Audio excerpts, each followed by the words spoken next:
ఒక్కోసారి మనం ప్లాన్ లేకుండానే కొన్ని టూర్స్ వెళ్ళాల్సి వస్తుంది. మా టూరు ప్రయాగ్రాజ్ టూరు అలాగే జరిగింది. మేము కాశీకి స్పెషల్ ట్రైన్లో బయలుదేరాం. ఆ ట్రైన్లో 5 గంటలు లేట్ కావడం వల్ల ట్రైన్లో కూర్చొని విసిగొచ్చి ఇలా ప్రయాగ్రాజ్ స్టేషన్లో దిగిపోయాము. ఎందుకంటే మేము కాశీకి స్పెషల్ ట్రైన్లో వెళ్ళాము. ఆ ట్రైన్ ఎక్కడ పడితే అక్కడ ఆగి ఎవ్వరు స్పెషల్ ట్రైన్లో అసలు వెళ్ళకండి. అది ఎంత చిరాకు వచ్చిందంటే ఇంకొక నిమిషం కూడా ఆ ట్రైన్లో ఉండలేమన్న పరిస్థితిలో ఇంకా 4 గంటలు కాశీకి చూపిస్తుంది యాప్లో చూస్తే. ఎందుకైనా ఏదైనా జరగనివని మేము ప్రయాగ్రాజ్లో ఏ ప్లాన్ లేకుండా దిగిపోయాను. కానీ చక్కగా అన్ని దేవాలయాలు సందర్శించాము. ఆ వివరాలన్నీ ఈ వీడియోలో వివరిస్తాను. మీరు కూడా ప్రయాగ్రాజ్ వెళ్ళినప్పుడు ఏమైనా ఉపయోగపడుతుందో వీడియో పూర్తిగా చూడండి. చాలా చక్కగా జరిగింది మా టూరు. ప్రయాగ్రాజ్ స్టేషన్లో మేము 11 గంటలకు దిగాము. దిగగానే స్టేషన్ బయట ఉన్న ఒక ఆటోను మాట్లాడుకున్నాము. అందులోనే మా లగేజ్ అంతా పొద్దంతా ఉండేటట్టుగా అన్ని దేవాలయాలు చూపించి మళ్ళీ చివరకు బస్ స్టాండ్లో దింపేటట్టుగా 1500కు మాట్లాడుకున్నాము. కాకపోతే నేను ఆటో అతని ఆధార్ కార్డు, ఫోన్ నెంబరు మరియు ఫేస్ కూడా ఫోటో తీసుకున్నాను. ఎందుకంటే మా లగేజ్ అంతా అతని వద్దే ఉంటుందని. అతనే త్రివేణి సంగం వెళ్ళే బోట్ల దగ్గరికి తీసుకువెళ్ళాడు. అలహాబాద్ పోర్టు దగ్గరే, ఆ కోట దగ్గరే ఉంటుంది అక్కడికి వెళ్ళే దారి. మేము మొత్తం 4 మా అక్క వాళ్ళు మేము ఇలా త్రివేణి సంగం బోటు కూడా ఆటో అతను మాట్లాడి పెట్టాడు. 1000 రూపాయలు 1500 ఏదో అన్నాడు, నాకు అంత గుర్తులేదు. ఇంకా అతడు పిండ ప్రదానం చేయించుకుంటారా, వేణి పూజ చేయించుకుంటారా అని కూడా అడిగాడు. కాకపోతే మాకు ప్లాన్ లేదు కాబట్టి అవన్నీ ఏమీ చేయించుకోలేదు. ఓన్లీ త్రివేణి సంగంలో స్నానం చేసి అక్కడ దీపాలు వదలాలని నిశ్చయించుకున్నాము. దాని మట్టుకే మాట్లాడుకున్నాము. ఇది మాత్రం చాలా బాగుంది ఈ బోట్లో. ఆడ పక్షులన్నీ ఎంత చక్కగా, వాటి సౌండ్ అయితే ఇంకా బాగా అనిపిస్తుంది. వాటికి కావాల్సిన ఫుడ్ కూడా పక్క బోట్లో వచ్చి మనకు అమ్ముతున్నారు. మేము కూడా వాటికి మురుకుల్లాగా ఉన్నాయి, ఆ ఫుడ్ తీసుకొని వాటికి వేస్తూ చుట్టూ చూస్తూ వెళ్తున్నాము. చాలా బోట్లు ఇండివిజువల్గా వెళ్తున్నారు, గ్రూపులుగా వెళ్తున్నారు. మేమైతే ఇండివిజువల్ బోటే తీసుకున్నాము. చుట్టూ పరిశీలిస్తూ చాలా చక్కగా ఎంజాయ్ చేస్తూ త్రివేణి సంగమం వరకు వెళ్ళాము. అక్కడ మాత్రం ఇలా ఉంది, 2 బోట్లు పెట్టి వాటికి 4 కర్రలను ఇలా కట్టి ఆ మధ్యలో దింపి, కొంచెం హెల్త్ ప్రాబ్లమ్స్, కాళ్ళ నొప్పులు ఉన్న ఏజ్డ్ వాళ్ళు అయితే దిగడం కష్టమే. కాకపోతే వాళ్ళు హెల్ప్ చేస్తారు లోపల దిగడానికి. అక్కడ స్నానం చేసి, ఆ స్నానం చేసిన తర్వాత మనం బట్టలు మార్చుకోవడానికి కూడా ఒక ఆవిడ ఒక చీర చిన్న గూడులాగా చేసి పట్టుకుంది. దానికి 20 రూపాయలు తీసుకుంది చాటు పెట్టినందుకు. అలాగే పాలు పోయడానికి కూడా 50 రూపాయలు. మరి దీపాలు కూడా ఒక 100 రూపాయలు ఏమో అయ్యాయి. అన్నీ అక్కడే దొరుకుతున్నాయి. స్నానానికి ఏర్పాటు చేసిన బోట్ల పక్కన ఒక బోటు పర్మనెంట్గా ఉండి అందులో ఒక పంతులు గారు ఉంటున్నారు. మంత్రాలు చదవడానికి రకరకాల వస్తువులు అక్కడ అవసరమైన అమ్ముతున్నారు. ఇదంతా వాళ్ళ జీవనాధారం కదా. అలాగే ఈ గంగా, యమున, సరస్వతి నది అంతర్లీనంగా ఉంటుందట. ఆ సంగమంలో స్నానం చేయడం ఎంతో బాగా అనిపించింది. ఎందుకంటే కుంభమేళాలో కొన్ని కోట్ల మంది టీవీల్లో చూసాము స్నానం చేయడం. అలాంటి పవిత్రమైనటువంటి త్రివేణి సంగంలో స్నానం చేసే అదృష్టం అనుకోకుండా వచ్చిందని మేము ప్రయాగరాజ్లో దిగి చాలా మంచి పని చేశామని అప్పుడు అనిపించింది. ఒడ్డుకు వచ్చిన తర్వాత బోటు దిగి పక్కనే ఉన్న అలహాబాద్ కోటకు చూడడానికి వెళ్ళాము.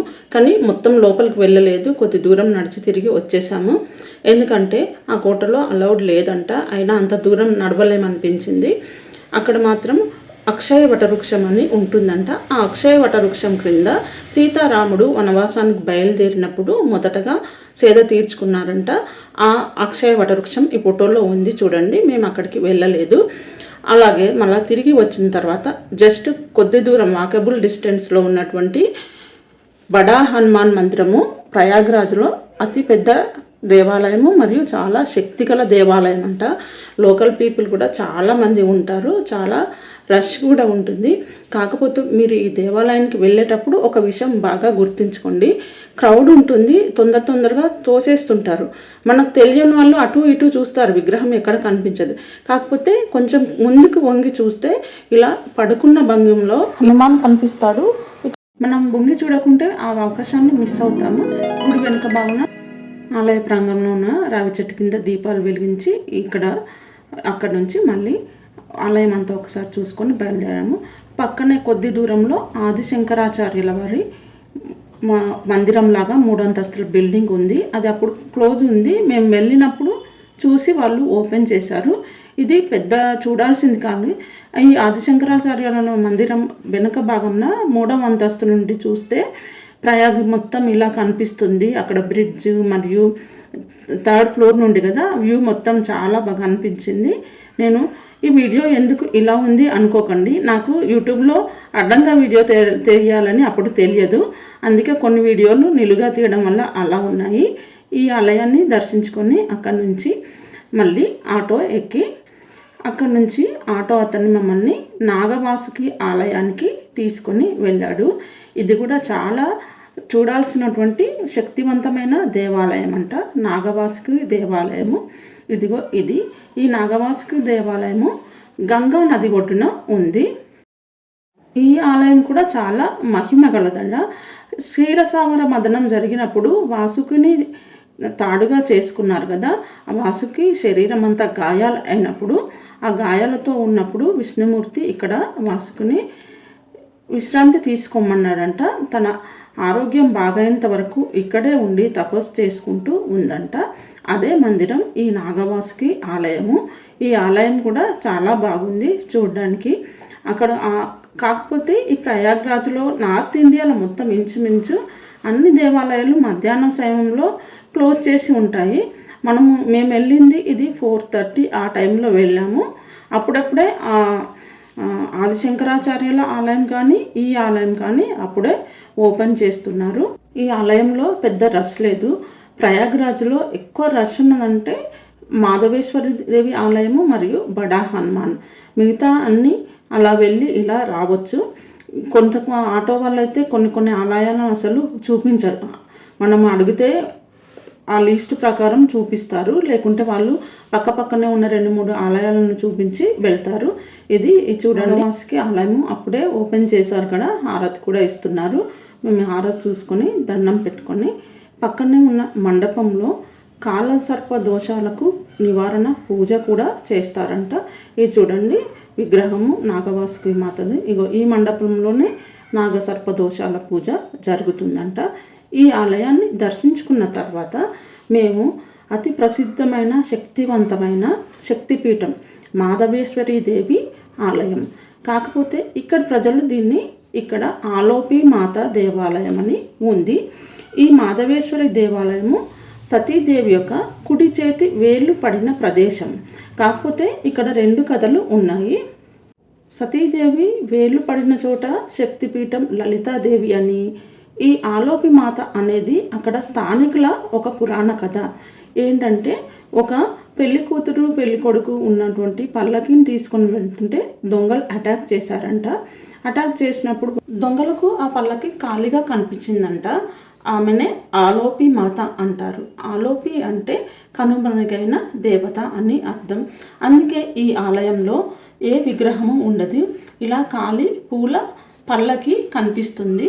ఇందులోనే మనము అమ్మవారుగా ఉన్నట్టుగా భావించుకొని దండం పెట్టుకొని చూడండి కనిపిస్తుందా ఆ ఊగుతున్నటువంటి పల్లకి ఉయ్యాల లాంటిది. దానిలోనే అమ్మవారు ఆలోపి మాత ఉంటారు. మన సౌత్ ఇండియన్స్ మాత్రము మాధవేశ్వరి దేవి శక్తిపీఠం అని అనుకుంటాము. ఇది క్లియర్గా చూడండి. నేను ఆలయం నుంచి బయటకు వచ్చిన తర్వాత ఈ గేట్ దగ్గర నుంచి తీశాను. ఇలా పెద్ద పల్లకిలాగా ఉంటుంది ఆలయం బయట. ఇలా అప్పటికి కొద్దిగా చీకటి అయింది. లైటింగ్స్లో ఆలయం చాలా బాగా కనిపించింది. ఆ గోడల మీద సతీదేవికి సంబంధించి కదా, అంటే దక్షయజ్ఞంలో సతీదేవిని భస్మమైపోవడము, శివుడు ఆగ్రహంతో నాట్యం చేయడము, ఆమె శవం ముక్కలుగా పడిపోవడము, ఇవన్నీ పెయింట్ చేసబడి ఉన్నాయి. ఆలయం చూడండి రాత్రి వెలుతురులో రకరకాల కలర్ లైట్ల వెలుగులో బాగా కనిపించింది.